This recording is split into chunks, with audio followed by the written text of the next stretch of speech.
నమస్కారం వార్తలకు స్వాగతం. ముందుగా ముఖ్యాంశాలు.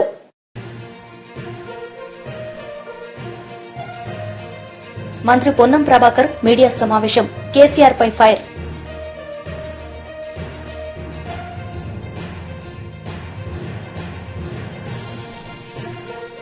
టీడీపీ లీడర్ మీడియా సమావేశం. జగన్ పై ఫైర్.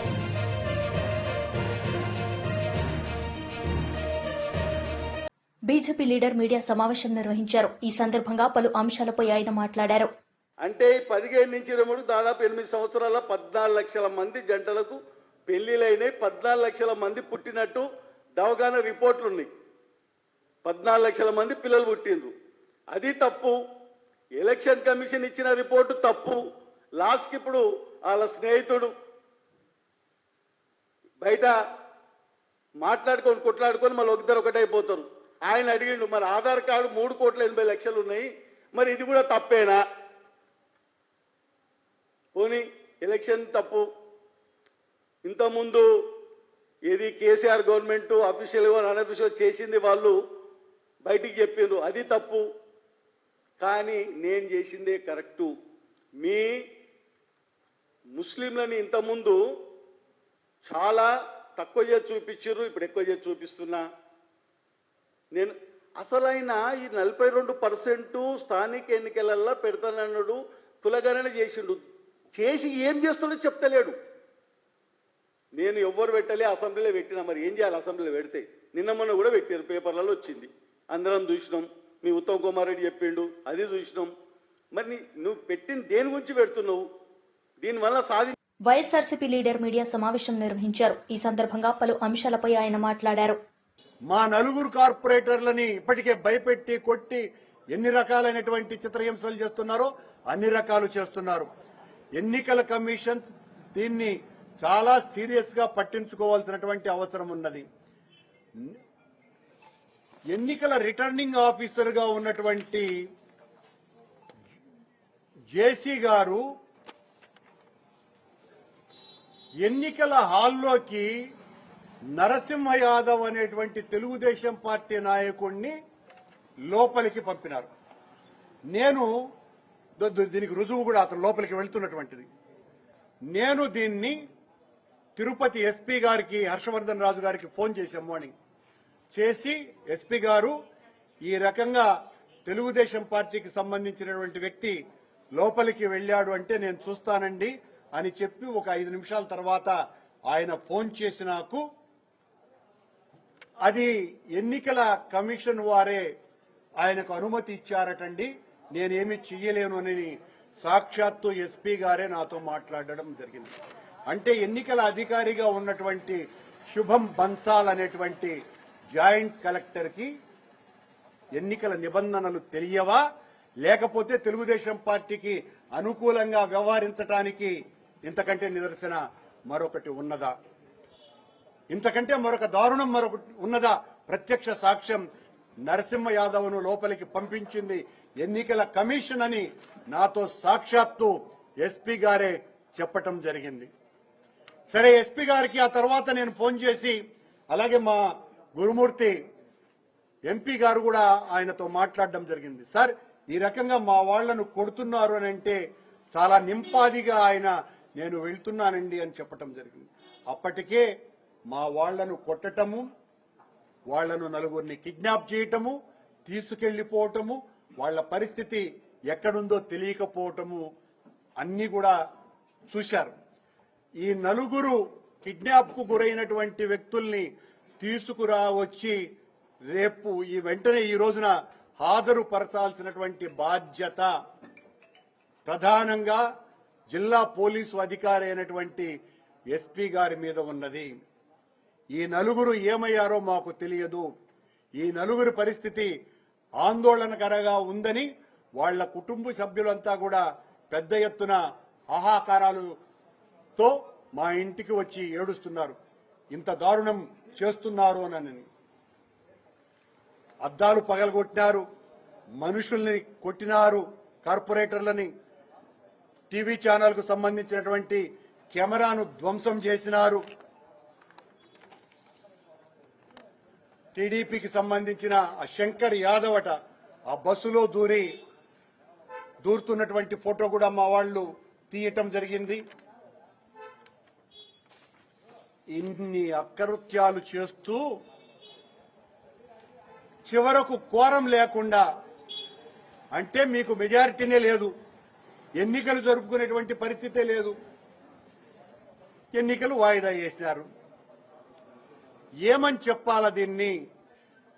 సమాజం ఈసడించుకుంటున్నది చంద్రబాబు నాయుడు గారు, పవన్ కళ్యాణ్ గారు.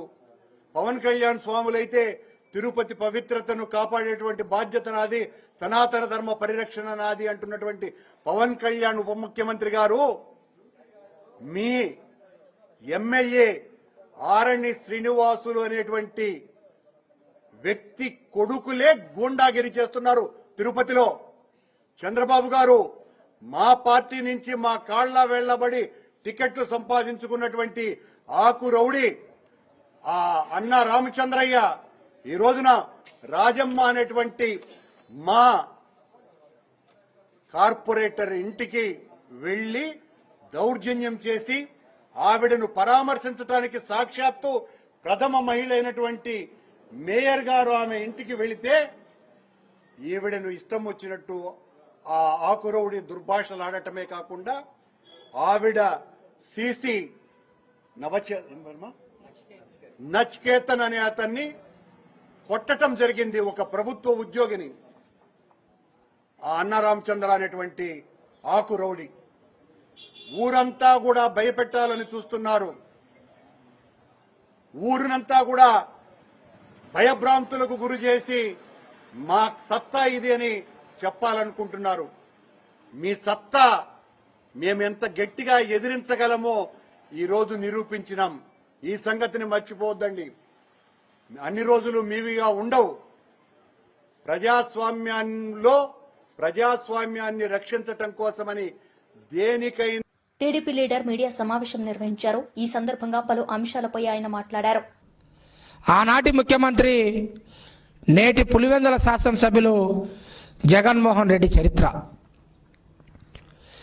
నీ చరిత్ర విద్యార్థులను మోసం చేసినటువంటి తీరుని, విద్యార్థుల తల్లిదండ్రులని మానసికంగా ఇబ్బంది పెట్టినటువంటి తీరుని రాబోయేటువంటి 2 తరాలు మరిచిపోలేని విధంగా నీ యొక్క పరిపాలన ఉంది అని చెప్పేసి నేటికి కూడా విద్యార్థుల తల్లిదండ్రులు మాట్లాడుకుంటున్నటువంటి సందర్భాన్ని గుర్తు చేస్తా ఉన్నా. 2019 నుంచి 2024 వరకు 2832 కోట్లు ఫీజు రింబర్స్మెంట్ బకాయి, వసతి దీవెన పేరుతోటి 989 కోట్లు,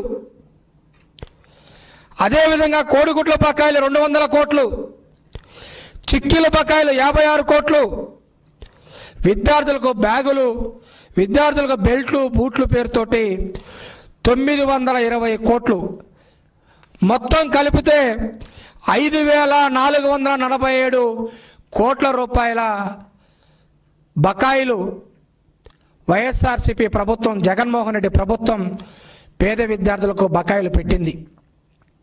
అంతేకాకుండా విద్యార్థులకు ట్యాబుల పేరుతోటి 1200 కోట్ల రూపాయలు, విద్యా కానుక పేరుతోటి 400 కోట్ల రూపాయలు, నాడు నేడు పేరుతోటి 3000 కోట్ల రూపాయలు దోపిడీ చేశారు విద్యార్థులకు కేటాయించినటువంటి బడ్జెట్లో నిధుల్ని. 5447 కోట్ల రూపాయల బకాయే కాకుండా 4600 కోట్ల రూపాయలు పేద విద్యార్థుల సొమ్ముని వైఎస్ఆర్సీపీ పార్టీ నాయకులు జగన్మోహన్ రెడ్డి అండ్ కో జేబులు నింపుకున్నటువంటి పరిస్థితిని ఈరోజు చూస్తూ ఉన్నాం. ఒక పక్కన జగన్మోహన్ రెడ్డి 5 సంవత్సరాల్లో 5447 కోట్ల రూపాయల బకాయి పెట్టి విద్యార్థుల తల్లిదండ్రుల్ని మానసిక క్షోభకు గురి చేస్తే, నేడు విద్యాశాఖ మంత్రిగా ప్రమాణ స్వీకారం చేసినటువంటి యువ నాయకులు లోకేష్ గారు 8 నెలల్లో 800 కోట్ల రూపాయల ఫీజు బకాయిని విడుదల చేసి విద్యార్థుల తల్లిదండ్రులకి ఆర్థిక మనోధైర్యాన్ని పెంచినటువంటి గొప్ప నాయకుడు నారా లోకేష్ గారు 8 నెలల్లో 800 కోట్ల రూపాయలు విడుదల చేసి ఏదైతే లోకేష్ బాబు గారి పాదయాత్రలో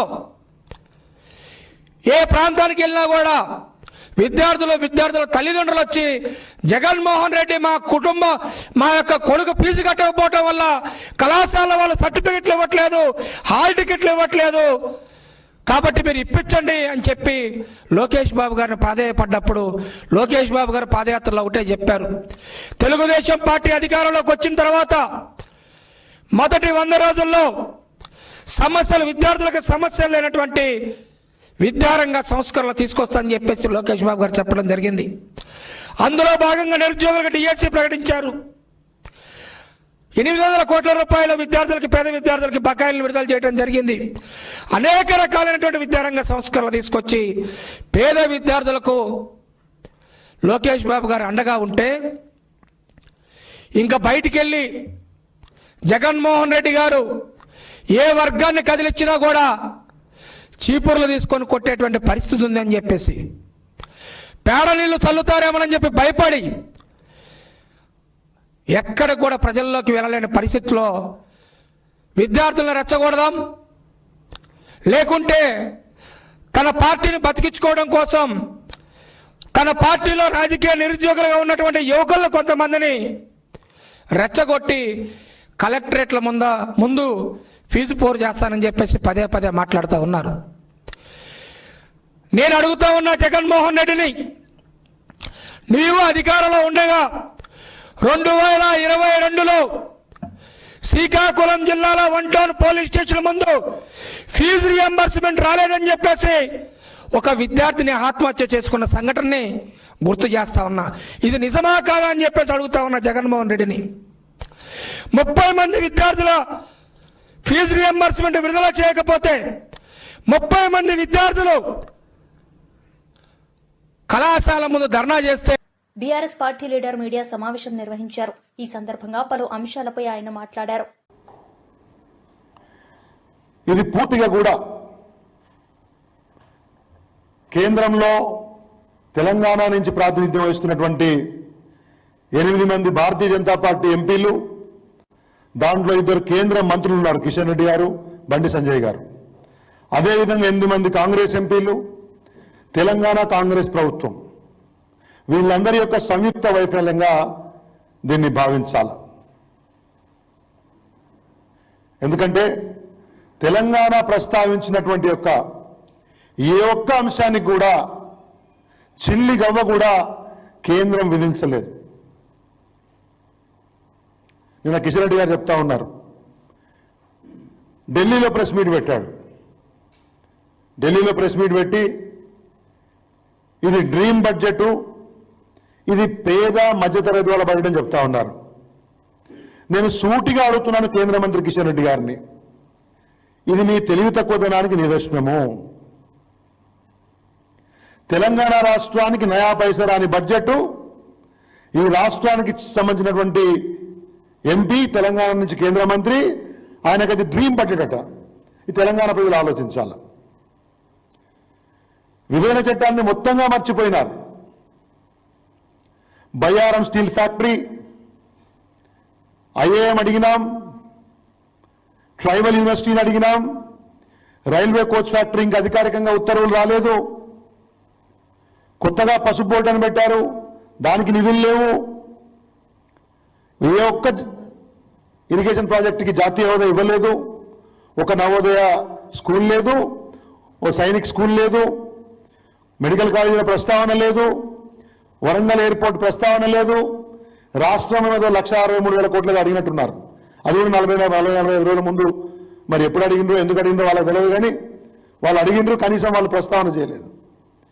తెలంగాణ రాష్ట్రానికి ఇప్పుడు నేను చదివినటువంటి అంశాల్లో ఈ ఒక్కదాని ప్రస్తావన లేకపోతే కూడా తెలంగాణకు సంబంధించినటువంటి కేంద్ర మంత్రి కిషన్ రెడ్డి గారికి ఆ బడ్జెట్ డ్రీమ్ బడ్జెట్ లా కనబడిందంటే ఇంతకంటే దిగజారినటువంటి, ఇంతకంటే హీనమైనటువంటి, ఇంతకంటే నీచమైనటువంటి మనసుతో ఉంటుందా అని నేను అడుగుతా ఉన్నాను. మీకు ఎట్లా మనసు వస్తుంది మంత్రులుగా కొనసాగడానికి? తెలంగాణ రాష్ట్ర ప్రజలు మీకు ఓట్లేసి పంపిస్తే ఢిల్లీలో పదవులు కులకడానికి కాదు కదా, 10 ఓట్లేసింది. రాష్ట్ర ప్రయోజనాల కోసము తెలంగాణ కోసం కొట్లాడాలి కదా. ఈ ఎన్నికల ఈ బడ్జెట్ మధ్యతరగతి బడ్జెట్ కాదు, పేదల బడ్జెట్ కాదు. ఇది బీహార్, ఢిల్లీ ఎలక్షన్ల కోసం వచ్చినటువంటి బడ్జెట్ లాగా దేశమంతా కూడా భావిస్తూ ఉంది. ఏమన్నా అంటే కిషన్ రెడ్డి గారు చెప్తా ఉన్నారు నిన్న, రాష్ట్రాల వారీగా కేటాయింపులు ఉండవండి, ఇది కేంద్ర బడ్జెట్. ఎంత తెలివి తక్కువతనం అంటే ఎన్నిసార్లు ఆత్మవంచన చేసుకుంటారు. రాష్ట్రాల ప్రస్తావన ఉండకపోతే బీహార్కు సంబంధించినటువంటి మఖానా బోర్డు ప్రస్తావన ఎందుకు వస్తుంది? బీహార్కు సంబంధించి వెస్టర్న్ కోషి కెనాల్ అనే ప్రాజెక్టుకు సంబంధించినటువంటి నిధుల ప్రస్తావన ఎందుకు వస్తుంది? తెలంగాణలో మామూలు ఎయిర్పోర్టుకు నిధుల ప్రస్తావన రానటువంటి ఒక బడ్జెట్ బీహార్లో గ్రీన్ ఫీల్డ్ ఎయిర్పోర్ట్స్ కి ఎట్లా ప్రస్తావన తీసుకొస్తుంది? ఎట్లా బీహార్లో ఫుడ్ ప్రాసెసింగ్ యూనిట్స్ కానీ ప్రస్తావన వస్తుంది? చెప్పాల్సిన అవసరం ఉంది. మంత్రి పొన్నం ప్రభాకర్ మీడియా సమావేశం నిర్వహించారు. ఈ సందర్భంగా పలు అంశాలపై ఆయన మాట్లాడారు. రూపొందిస్తారు, అన్ని జిల్లా శాఖలకు కూడా వారు చెప్తారు. ఈ విధంగా కార్యక్రమానికి సంబంధించి ఇది మామూలు ఆషామాషి కాదు. నిజంగా 1,00,000 మంది గ్రామాల్లోకి పోతుంటే కొంతమంది కుక్కలు వదిలిపెట్టి ఇంటికి రాకుండా ఇచ్చిపెట్టినటువంటి పరిస్థితి, కొంతమంది తలుపులు తీయకుండా కొడితే ఒక ప్రభుత్వ ఉద్యోగి సమాచార సేకరణకు వస్తే చాలా చులకనగా చూసినటువంటి పరిస్థితి. 3.1% ఇట్స్ మైగ్రేషన్ ఆర్ చేంజెస్. కొంతమంది నిరాకరణ ఇయ్యంపో ఎప్పుడు కానీ సమాజంలో అతివాదులు, మితవాదులు, లేకపోతే ఇట్లా రకరకాల వ్యక్తులు ఒక 2-3% సంబంధించి పెద్ద ఆందోళన చెందాల్సిన అవసరం లేదు. ఈ విధంగా వచ్చిన సమాచారాన్ని వినియోగించుకుంటూ పోతాం. ఇది గతంలాగా హిడెన్ ఎజెండా కొరకు అల్మార్లో పెట్టేది, ఫ్రిడ్జ్లో పెట్టేది కాదు. ఇది పబ్లిక్ డొమైన్లోకి వస్తుంది. దాని ప్రకారంగా వాళ్ళకు కూడా ఎవరు ఎంత ఉందో తెలుస్తుంది. దాని ప్రకారంగా వాళ్ళ కార్యక్రమాలు, కార్యాచరణ కొనసాగుతుంది. ఇది అందరూ కూడా స్వాగతించాలి. ఏదైనా సలహా సూచన ఇస్తే తప్పకుండా మా పార్టీ కానీ ప్రభుత్వం కానీ తీసుకోవడానికి సిద్ధంగా ఉన్నది. దయచేసి గుడ్డు గంటికలు లెక్కబెట్టి ఒట్టిగానే ఈ పెద్ద ప్రతిష్టాత్మకమైన ఆత్మ గౌరవానికి సంబంధించిన అంశం మీద కూడా రాజకీయపరమైన దాడి చేయొద్దని నేను అందరికీ కూడా విజ్ఞప్తి చేస్తూ, ఈ యొక్క నిర్ణయం జరిగినటువంటి ప్రతి ఒక్కరికి, ఇందులో భాగస్వాములైన వాళ్ళందరూ కూడా అటు ప్రభుత్వం ఇటు కాంగ్రెస్ పార్టీ పక్షాన హృదయపూర్వకంగా ధన్యవాదాలు తెలియజేస్తాను.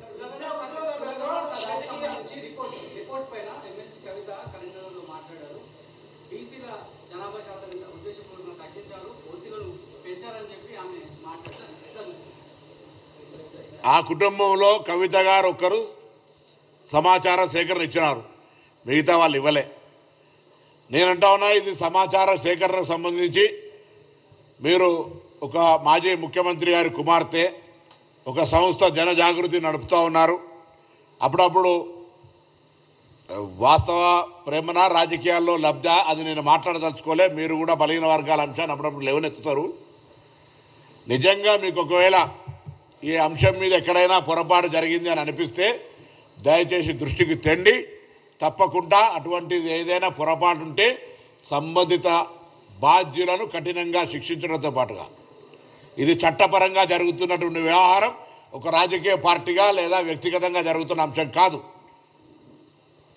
అలాగే మీరు మిగతా సహకరించిన వాళ్ళను, ముఖ్యంగా మీకు దగ్గర ఉండబడినటువంటి పెద్దలు ఇటువంటి సర్వేలో భాగస్వాములు కాకపోతే వాళ్ళ ఉద్దేశం ఏందో కూడా అడిగితే బాగుంటుందని నాకు కోరుకుంటా ఉన్నాను. ఏది రేపు క్యాబినెట్ అయిన తర్వాత, క్యాబినెట్ సంబంధించిన తర్వాత మాట్లాడు. ఇప్పుడు పర్సెంటేజ్ చెప్పినారు నిన్న పీసీసీ కమిటీ చైర్మన్ గారు.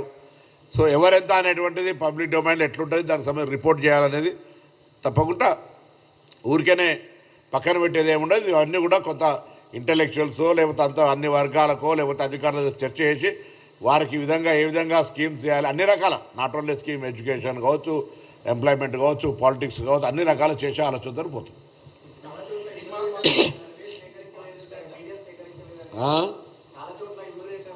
నేను అదే అడుగుతున్నా కదా, నేను చెప్పిన ఇప్పటిదాకా అదే చెప్పిన. కొంతమంది ఇవ్వని వాళ్ళు, ఇవ్వం పో అన్న వాళ్ళను అట్లా ఏమైనా ఉంటే దయచేసి సమయం ఇచ్చిన మళ్ళీ ఒకసారి, ఒకవేళ మా ఇమ్మీడియట్ రాకపోతే మీరు ఫలానా కార్యాలయం ఏమంటే ఒక కాల పరిమితి నిర్ణయించినాం, ఇప్పుడు దానికి ఏం సమాచారం చెప్పకుండా మీకేం సామాజిక బాధ్యత లేనట్టుగా ఉద్యమానికి అడిగినటువంటి వాళ్ళు కూడా కొంతమంది పెద్ద మనుషులు మా దగ్గరకు రాలే అని అంటే వాళ్ళ అవివేకము వాళ్ళ అజ్ఞానం.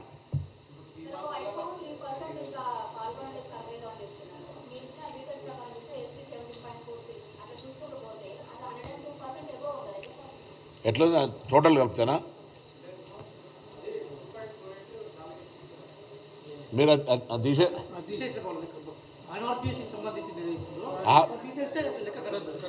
మీరు బీసీ మైనార్టీ జనరల్ మైనార్టీ కలిపి లెక్క చేయండి మళ్ళీ ఒకసారి. నేను కూడా డబల్ కలిపి 2.48 డబల్ కలిపినట్టారు అంతే. అట్లుండదా మా ప్రభుత్వంలో 100 మంది మొత్తం 33 మంది కలెక్టర్లు వ్యవస్థ మొత్తం ఏదో కాంగ్రెస్ పార్టీ మా జిల్లా కార్యక్రమంలో ఓబీసీసీలో లేకపోతే ఇట్లా మేము చేసింది కాదు. మొత్తం 1,00,000 మంది పైన ప్రభుత్వ. వార్తలు ముగించే ముందు ముఖ్యాంశాలు మరోసారి.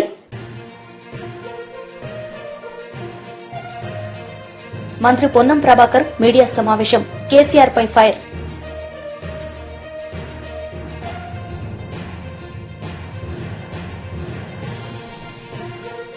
టీడీపీ లీడర్ మీడియా సమావేశం, జగన్ పై ఫైర్.